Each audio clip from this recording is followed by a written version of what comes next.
आज की कहानी दिल्ली की एक काम वाली की है। एक बार की बात है कि एक शाम फ़ोन की घंटी बजी।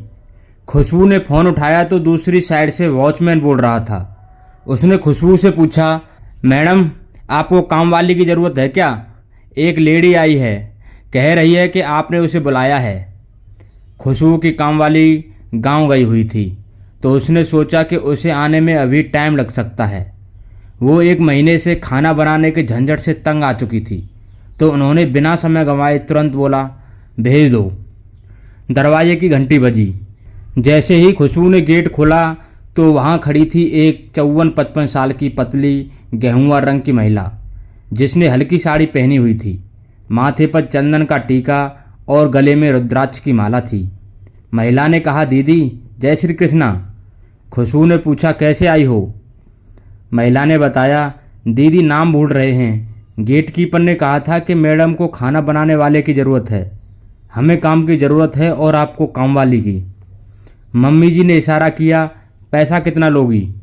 महिला ने जवाब दिया, माताजी काम देख लो, जो ठीक लगे दे देना। पहली वाली को जो दे रहे थे उससे 200 रुपये बढ़ा करके दे देना। खुशबू मुस्कुराई और पूछा, तुम अपना नाम तो बताओ। महिला ने कहा, हमारा नाम किशोरी है। खुशबू ने कहा, देखो किशोरी, बुरा मत मानना, तुम कौन सी बिरादरी से हो? किशोरी ने उत्तर दिया, हम ऊंचे कुल के ब्राह्मण हैं। प्रयागराज में ब्याह हुआ लेकिन किस्मत फूट गई। एक दिन हमने अपने पति को एक दुर्घटना में खो दिया, फिर सब की नज़रें बदल गईं। पति के गुजर जाने के बाद हमारी इज्जत घर में एक नौकरानी की रह गई थी। हम नौकरानी बनकर भी खुश थे, लेकिन एक दिन ससुर ने हमारी इज्जत पर हाथ डाला तो हम सहन नहीं कर सके और अपनी बिटिया का हाथ पकड़कर घर से बाहर निकल गए। वहाँ से निकलकर हम अपने मायके में गए, लेकिन मायके में भी सहारा नहीं मिला। किशोरी की बातों को सुनकर मम्मी जी की आंखों में आंसू आ गए। मम्मी जी के आंसू देखकर खुशबू ने किशोरी आंटी को काम पर रख लिया। थोड़े ही दिनों में किशोरी आंटी ने अपनी पाक कला और मीठी बातों से सबका दिल जीत लिया।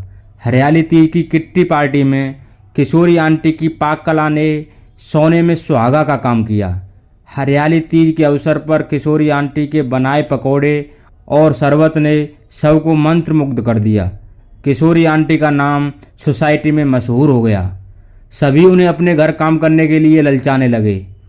उनकी मीठी बातों और चतुराई ने सबको प्रभावित किया। एक दिन इलेक्ट्रीशियन भानु के आते ही किशोरी आंटी के चेहरे के उतार चढ़ाव ने खुशबू को शक में डाल दिया। भानु ने बताया कि किशोरी आंटी असल में नेहा हैं, जो लालपुर में रहती हैं। दरअसल उन्होंने झूठ बोला था कि वो प्रयागराज से हैं और वो ऊंचे कुल की ब्राह्मण हैं। खुशबू ने किशोरी आंटी की सच्चाई जान ली, लेकिन उनकी काम की गुणवत्ता और चालाकी को देखते हुए उन्हें काम पर बनाए रखा। किशोरी आंटी अब खुशबू के घर में अपने काम को और अधिक उत्साह से करने लगी। खुशबू को भी अब उन्हें जय श्री कृष्णा कहने की आदत हो गई थी। किशोरी आंटी की कहानी एक सच्चाई और संघर्ष की मिसाल है, जिसमें उनके दृढ़ संकल्प और होशियारी ने उन्हें एक अलग पहचान दिलाई।